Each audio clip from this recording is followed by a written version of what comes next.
नर्मदा भारत की 5वीं सबसे बड़ी नदी है। ये मध्य प्रदेश के अमरकंटक से निकलकर गुजरात में खंबात की खाड़ी में उतरकर विशाल अरब सागर में विलीन हो जाती है। अपने उद्गम स्थल से अंतिम पड़ाव तक 1312 किलोमीटर की यात्रा तय करती है नर्मदा। इसकी यह जल यात्रा मध्य प्रदेश, महाराष्ट्र और गुजरात यानी 3 राज्यों से गुजरती है। इस दौरान ये हरी भरी पर्वतमालाओं, सघन वनों और सुरम्भ घाटियों से निकलती है। अपने सुंदर और साफ सुथरे तटों के कारण ही सदियों से बह रही नर्मदा को कभी थकान का एहसास नहीं हुआ और ये आज भी सबसे हंसी ठिठोली करती हुई धौल धप्पे लगाती चली जा रही है। नर्मदा ने अपने किनारे निमाड़ जैसे उपजाऊ मैदान बनाए और प्राचीन काल से ही मानव जाति को अपनी तरफ आकर्षित किया है। नर्मदा के किनारे विभिन्न तरह की आदिवासी जातियां लंबे समय से रहती आई हैं। स्थानीय लोग नर्मदा को रेवा और आदिवासी मोटली माई कहते हैं। आदिवासियों का मानना है कि ये तो मोटली माई के पेट में रहते हैं, इसलिए इनका रिश्ता नर्मदा से अटूट है।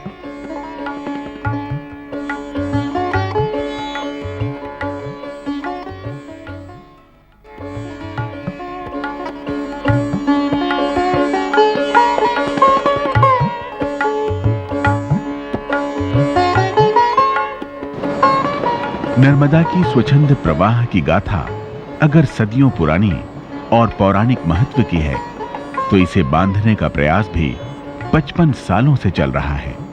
नर्मदा घाटी में बहुउद्देशीय परियोजना विकसित करने का अनुरोध सबसे पहले 1946 में सेंट्रल प्रोविंस ऑफ बेरार ने केंद्रीय जलमार्ग सिंचाई और नेविगेशन आयोग से किया था। खोसला समिति की जांच और रपट के आधार पर भरूच वेयर परियोजना के लिए गोरागांव को चुना गया। तत्कालीन प्रधानमंत्री जवाहरलाल नेहरू ने 5 अप्रैल 1961 को गोरागांव में परियोजना का शिलान्यास किया, लेकिन बाद में तय हुआ कि यहां से 3 किलोमीटर ऊपर नवागांव परियोजना के लिए ज्यादा सही जगह है। वास्तव में यह परियोजना नवागांव में शुरू हुई और सरदार वल्लभ भाई पटेल के नाम पर इसे सरदार सरोवर परियोजना कहा गया। बांध की ऊंचाई पहले 35 मीटर प्रस्तावित थी, पर संशोधन करते हुए इसे लगभग 165 मीटर तक ले जाया गया। ये परियोजना व्यापक असर वाली है। 4 भागीदार राज्यों के बीच पानी और बिजली के वितरण के लिए एक अलग पंचाट बनाया गया। पंचाट ने लगभग 1 दशक तक विचार करने के बाद अपना फैसला सुनाया। फैसले पर पर्यावरण और विस्थापन संबंधी आपत्तियां जारी रहीं और इसे निपटाए जाने के आश्वासन के साथ बांध निर्माण का विधिवत काम 1987 में शुरू हो पाया।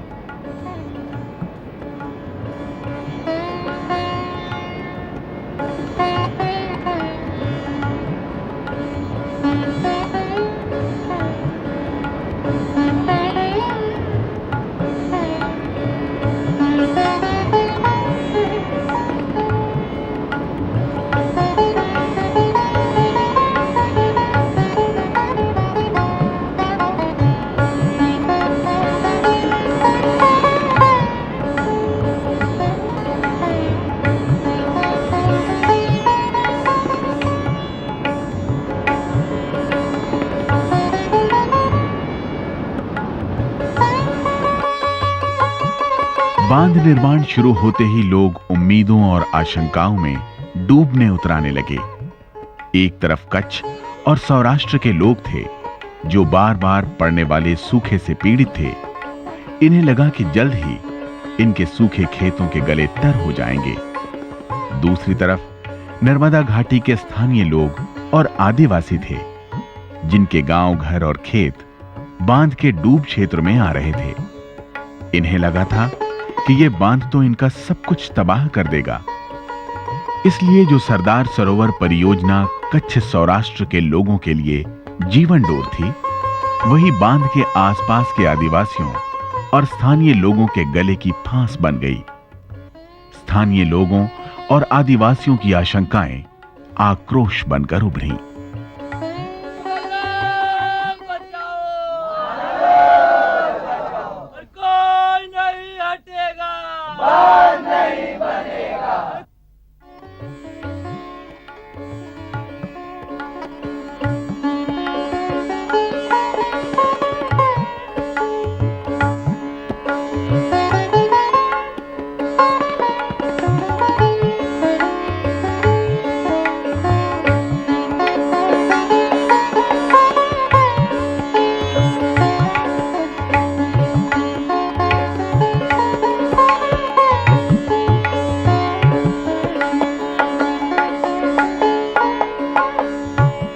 विकास और स्थानीय नागरिकों के जीवन के अधिकारों के बीच संघर्ष छिड़ गया।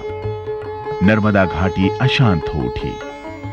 नर्मदा बचाओ आंदोलन के नाम से चर्चित इस संघर्ष की गूंज पूरी दुनिया में सुनी गई।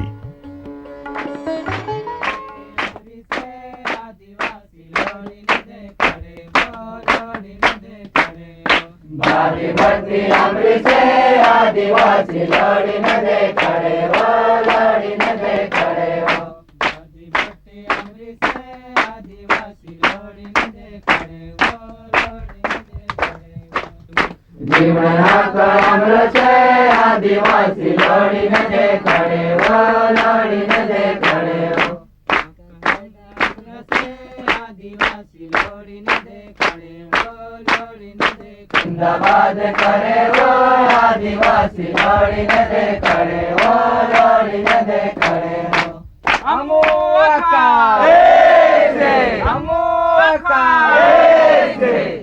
लड़ेंगे, जीतेंगे, लड़ेंगे, जीतेंगे। आदिवासियों के मानव अधिकारों की रक्षा के लिए विश्व बैंक ने परियोजना से हाथ खींच लिया। मामला देश के सर्वोच्च न्यायालय तक पहुंचा और न्यायालय ने भी आदिवासियों के हित रक्षा के लिए बांध निर्माण पर अस्थायी रोक लगा दी।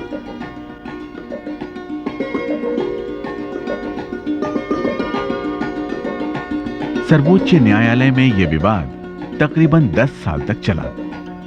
न्यायालय ने दोनों पक्षों को सुनने और आदिवासियों के अच्छे पुनर्वास की गारंटी के बाद बांध निर्माण पर लगी रोक हटा दी। अदालत ने इसे 90 मीटर की ऊंचाई तक ले जाने की इजाजत दे दी। अनुमान है कि 138.68 मीटर की वास्तविक ऊंचाई हासिल करने के बाद यह बांध 2.8 करोड़ एकड़ फुट पानी सप्लाई करेगा। साथ ही 1450 मेगावाट बिजली पैदा करने का भी लक्ष्य है। इससे गुजरात के 18 लाख हेक्टेयर जमीन की सिंचाई होगी। 45% गांव और 135 शहरी केंद्रों को पानी मिलेगा। सूखे से नियमित प्रभावित होने वाले कच्छ सौराष्ट्र की 3 करोड़ लोगों को पानी मिलना ज्यादा अहमियत रखता है।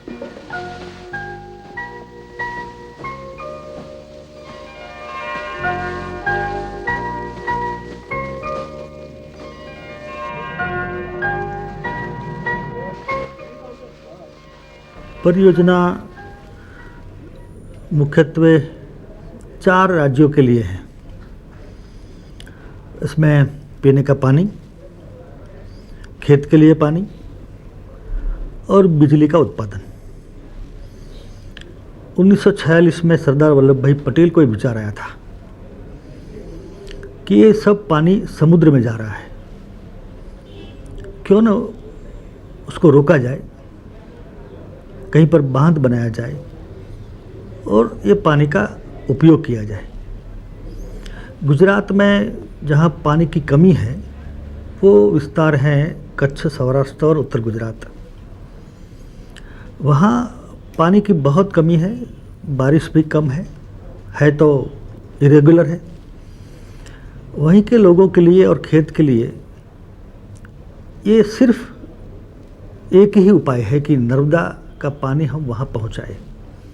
लेकिन परियोजना से भविष्य में होने वाले इस लाभ की कीमत पहले आदिवासियों ने चुकाई है। बांध से इनके खेत और गांव तो डूबे ही हैं, साथ ही अपने जंगल और जमीन को छोड़कर इन्हें नई जगह बसना पड़ा है।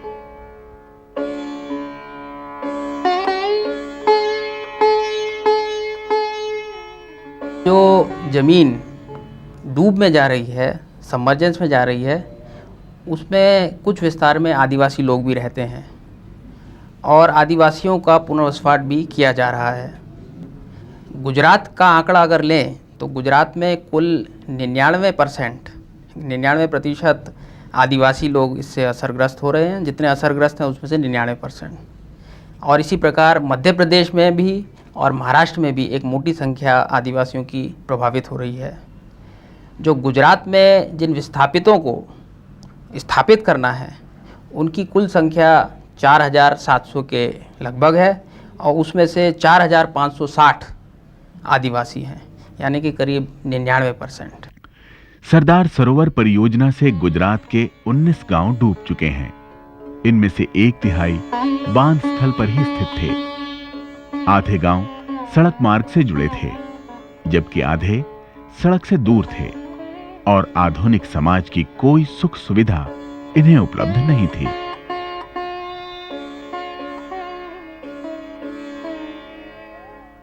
वहीं जब अपने वतन में जो रह रहे थे वहाँ तो न बिजली थी, न पीने का पानी था, न स्कूल थी, न आरोग्य की सुविधा थी, न इलेक्ट्रिसिटी थी, न रास्ता था।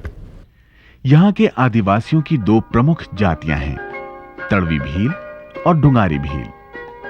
ये लोग उस जगह पर बड़ी तादाद में थे जहां आज बांध बना है। तड़वी भीलों के देवी देवता हिंदुओं के देवी देवताओं जैसे ही हैं। इनके तीज त्योहार और रीति रिवाज भी हिंदुओं से मिलते हैं, जबकि डुंगारी भीलों की स्थिति अलग है। इन्हें बसावा भी कहते हैं, जिसका अर्थ है कहीं बस गए। बसावा की बोली भिल्ली या रधावा है। इन्हें गुजराती बोलने में दिक्कत होती है। इन आदिवासियों में महिलाओं की स्थिति अच्छी है। स्त्रियों और पुरुषों का अनुपात 965 के मुकाबले 1000 है, जो कि राष्ट्रीय औसत से बेहतर है।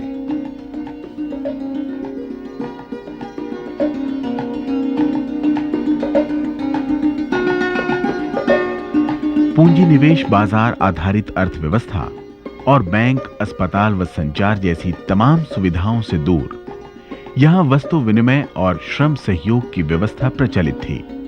ये लोग एक दूसरे को अपने हल बैलों का सहयोग देते थे और दूसरे के खेत में मौका पड़ने पर मदद भी करते थे।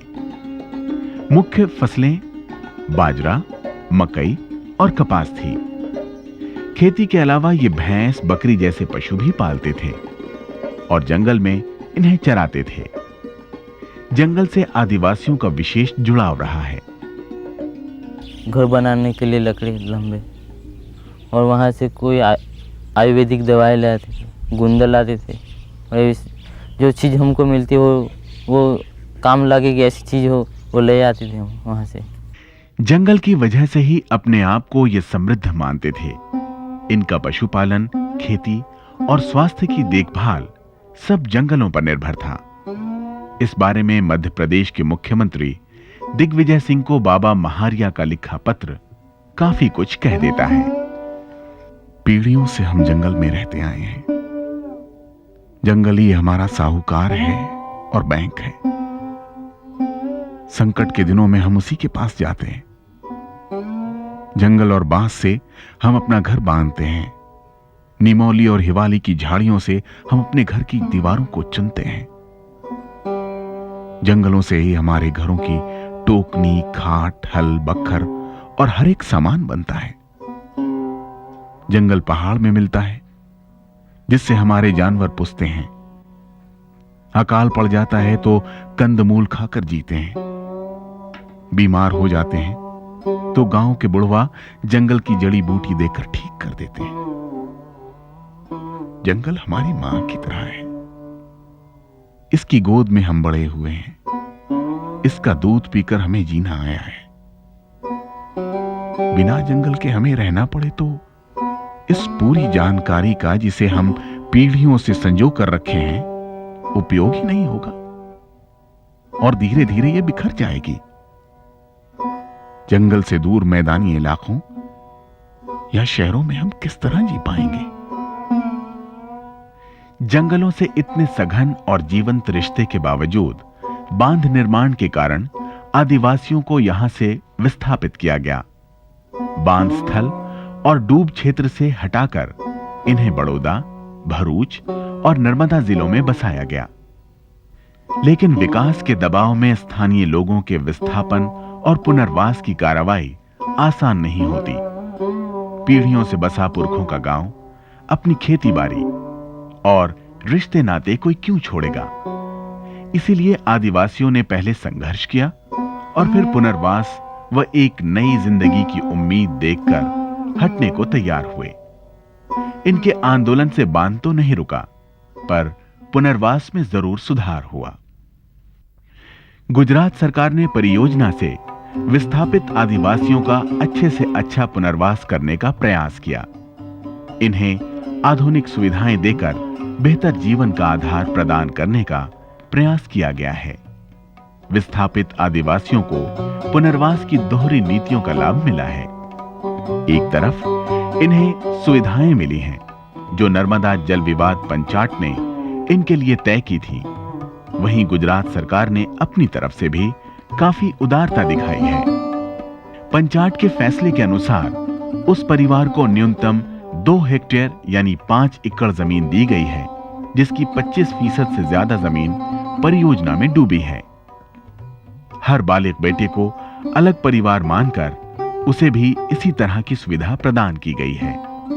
जिन्होंने सरकारी जमीन पे एनक्रोच किया हुआ था, जंगल की जमीन पे एनक्रोच किया हुआ था, उनको भी कम से कम 2-2 हेक्टेयर जमीन दी गई, जिससे उनका आर्थिक जो स्तर है वो ऊंचा आया है और ऊंचा होता जा रहा है।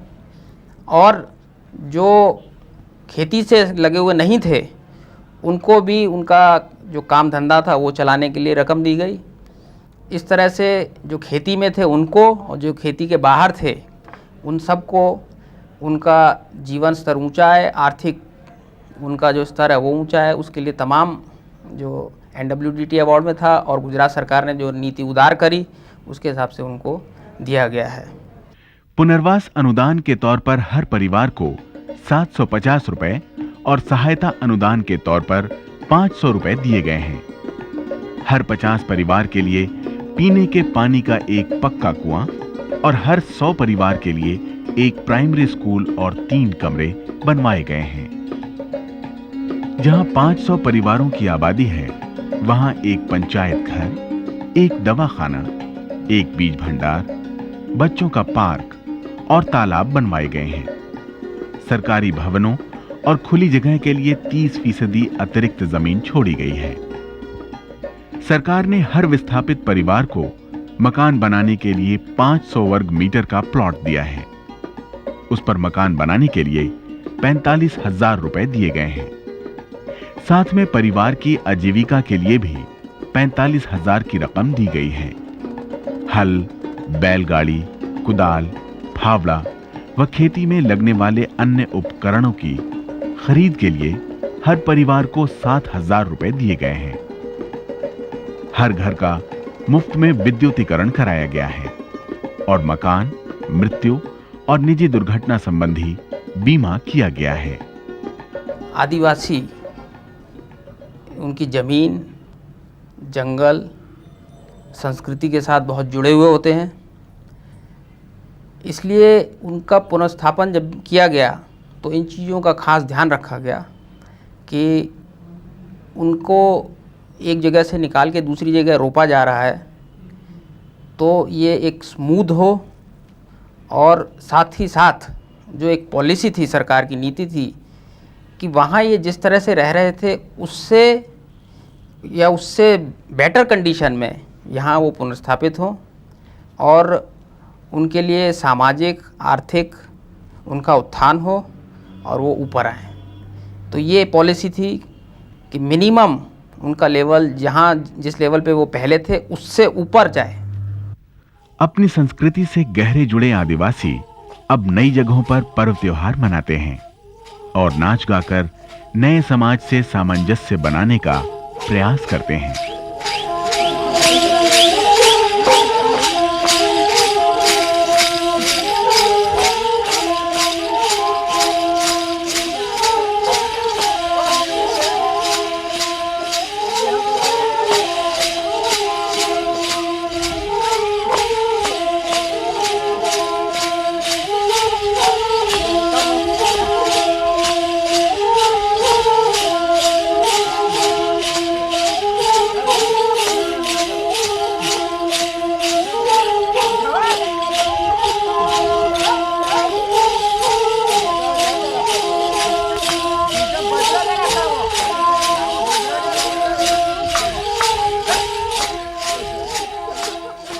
जो लोग कहते हैं कि शिफ्टिंग से उनको संस्कृति से दूर जाना पड़ता है और वो अच्छी तरह ज़िंदगी नहीं जी सकते हैं, वो सब झूठ है।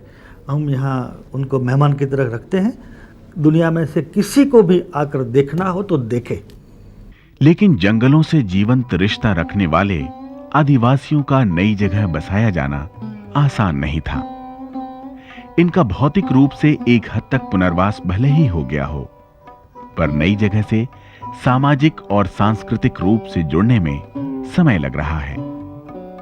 जल, जंगल, जमीन के असीम विस्तार में रहने वाले आदिवासियों को सीमित क्षेत्र में बंद कर रहना अखर रहा है। कुछ ने मन को समझा लिया है और कुछ समझाने में लगे हैं, तो कुछ अब भी बेचैन हैं। अभी हमारा परिवार से दूर पड़ जाता है, 200-300 रुपये किराया लगता है। तो बहन आएगी तो जीजा नहीं आएगा, जीजा आएगा तो बहन नहीं आएगा, कोई मामा आए, एक कोई भी आ सके, बड़ा परिवार ना मिल सकते।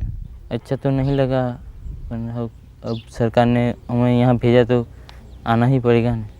और वहाँ हमारी जितनी ज़मीन हो पानी में डूब गई और वहाँ ज़मीन नहीं थी, अब हम क्या करेंगे वहाँ। तो शिक्षा आदिवासियों को जीवन के नए स्वप्न दिखा रही है और आधुनिक समाज के प्रति इनमें ललक पैदा कर रही है। वे ये पढ़ाई लिखाई की मानक भाषा सीख रहे हैं और विकास की मुख्य धारा में घुल मिल रहे हैं। थोड़ी थोड़ी तो ये भाषा समझते थे, लेकिन थोड़ा शब्द फेर था, इसलिए लोग को समझते थे, लेकिन बोलने में थोड़ी तकलीफ पड़ती थी। फिर 1 महीने में उनको सब आ गया और हमने बोला कि ऐसी ऐसी भाषा बोलनी हमारे साथ, तो तुम भी आगे आ जाओगे। तो उनको उत्साह हुआ और सभी बच्चे हमारे साथ हमारे जैसे ही भाषा बोलने लगे। यहाँ भाषा भी मतलब अलग सी भाषा हो जाएगा और सब कुछ जहाँ जहाँ आसपास के पब्लिक हैं वो भी कुछ शिक्षित है, तो मतलब वो असर तो गिरेगा हमारे बच्चों पे भी, तो उसी ढाल में ढलेंगे हमारे बच्चे भी, जंगली तो नहीं रहेंगे। लेकिन इस बात से इनकार नहीं किया जा सकता कि विकास परियोजनाओं से आदिवासियों के जीवन में उथल पुथल मचती है। ये तब और ज्यादा मचती है जब परियोजना बनाते समय आदिवासियों का ध्यान नहीं रखा जाता। इसीलिए इसका कड़ा प्रतिरोध भी होता है। विकास और आदिवासी जीवन पद्धति में लंबे समय से टकराव रहा है। विशेषकर मध्य भारत में यह स्थिति कुछ ऐसी है कि दोनों एक दूसरे के विपरीत ध्रुव लगते हैं। आदिवासी इलाकों में विकास का चक्र चलता है और मुख्य धारा में लाने का प्रयास किया जाता है, तो संसाधनों की लूट होती है और इनकी संस्कृति नष्ट होती है। अगर आदिवासियों से आधुनिक विकास को दूर रखा जाता है तो ये आदिम बने रहते हैं। आधुनिकीकरण को विनाश बताने वालों को भी ये मानना चाहिए कि आदिवासियों को अजायब घर में नहीं रखा जा सकता। ये ध्यान रखना होगा कि विकास से विस्थापित होने वाले आदिवासियों को संबंधित परियोजना के लाभ में उचित हिस्सा मिले। ऐसा होगा तो ये इन्हें भी स्वीकार होगा। इसमें विकास बहुजन हिताय बहुजन सुखाय होगा और टिकाऊ होगा।